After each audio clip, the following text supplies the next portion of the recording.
absolutely dog shit weather today. But yeah, I'm just about to take the wife's Super Skoda. Yeah, we'll go down to Merlin Motorsport in Castle Coombe and see if we can pick up an oil feed line. There we are, Castle Coombe circuit.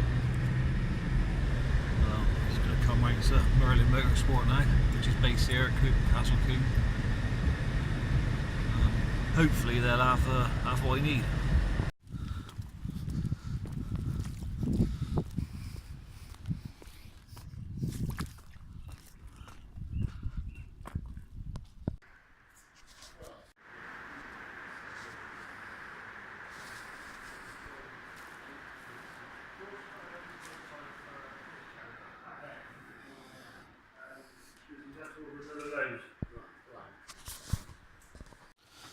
Yeah, so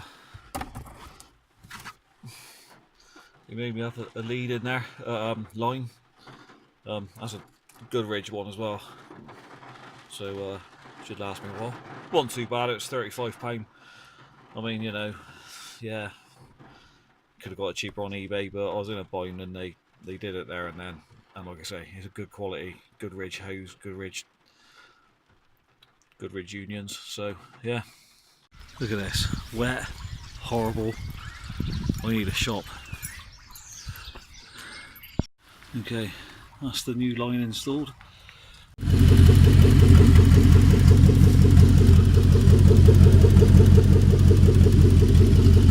leads this time, thankfully.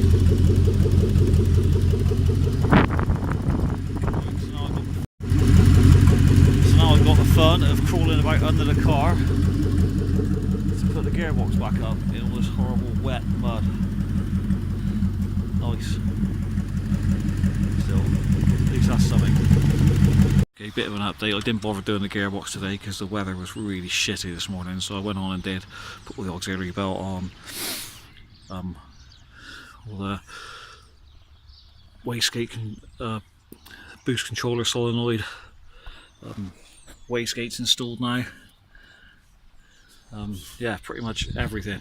Pretty much everything's installed now. I just got to install the intake pipe and obviously the radiator and the intercooler. I'm talking of which, I welded the slam panel back in.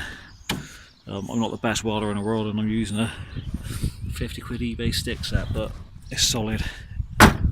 It's not going anywhere. So I'll just quickly spray over those welds with a bit of paint.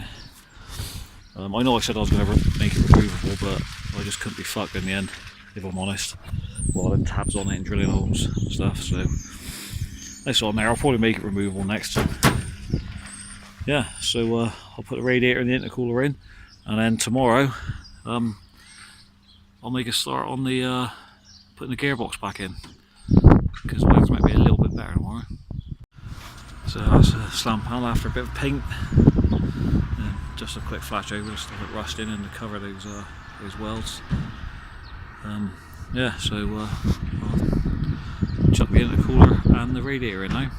That's the intercooler in. I know it's a bit wonky, but what happens is when the radiator's in, it sort of holds it up and pulls it straight. Yeah, so that's in. I'll just put the radiator in now, and that's the radiator installed. As you can see, it holds the intercooler in place nicely. So that's it. Hopefully we'll have half decent weather tomorrow and I can get on it and put the gearbox in. Okay, the weather was a bit better today, so I was able to get the gearbox in, prop shaft, yeah, all transmissions in now. So yeah, that was that. Just a few little bits and pieces to go now. Okay, so that's it. I just took it for a quick test run. All good. Driving nice. Holding temperature nice. And when I got back, I noticed a bit of a water leak. In fact, quite a lot of a water leak. It looks like the water pump. I don't know if you can see that in there, but it's coming from the water pump. It's coming from all around the water pump.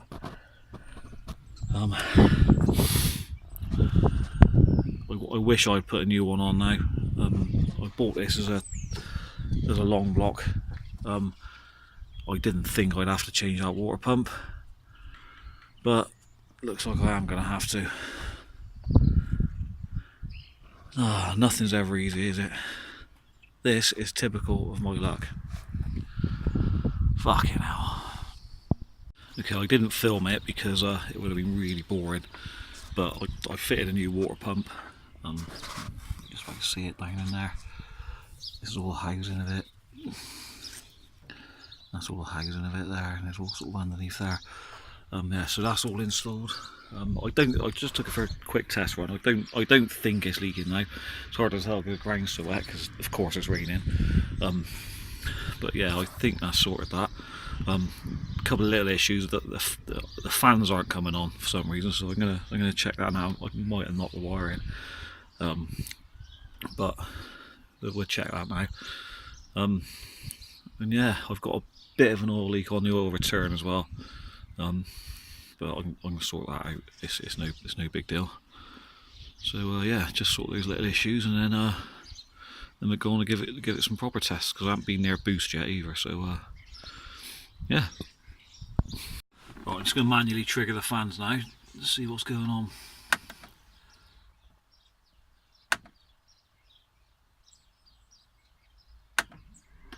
Oh, I can hear them. They are working.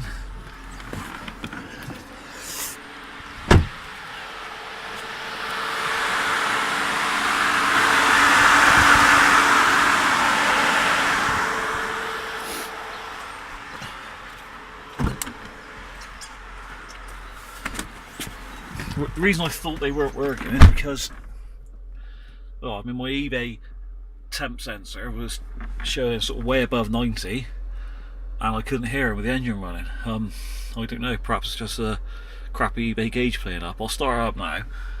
I'll keep an eye on the ECU temp gauge because that's more reliable, and we'll see.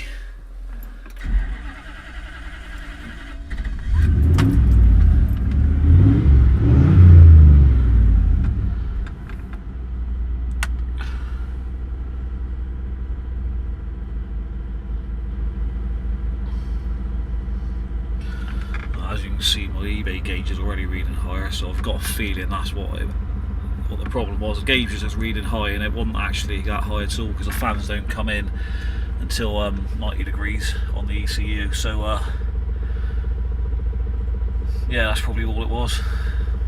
Just crappy eBay gauge playing up. Same with the oil pressure. That reads 20 degrees low. I know that. I know that for a fact.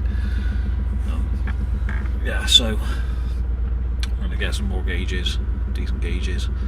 What I do intend to do is get a cheapo Windows tablet so I can run a dashboard like this all the time. I'll replace my double dim with one of those. Yeah, so obviously I can look at the ECU settings then, ECU temps and stuff. More reliable, a lot more accurate. So yeah, we'll get this up to temp now, and we'll see. Yeah, as I suspected, the eBay temp gauge, look, you can see it jump up there. It's jumped up to 107, but that's the real temp, 84. So yeah, that's not a problem. Okay, I think I'll wrap this one up there. I know this video's been more of a sort of a show and tell rather than me actually doing things in the video. I was kind of sort of skipping through it all. Reason for that is I just want to get on with it and get it up and running. So I was getting a bit lazy with filming the footage.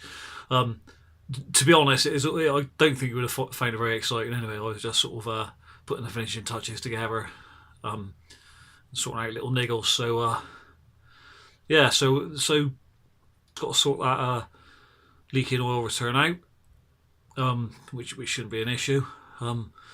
Once I've done that, the next video is going to be probably a bit of tune in. We'll see what it's like on boost. Yeah, we'll start running some more boost into it. Start tweaking the map for that boost, and I'll get somebody to come out and film some external footage as well. And yeah. So yeah, with that, you know the drill. Like, comment, subscribe. and I'll see you next time.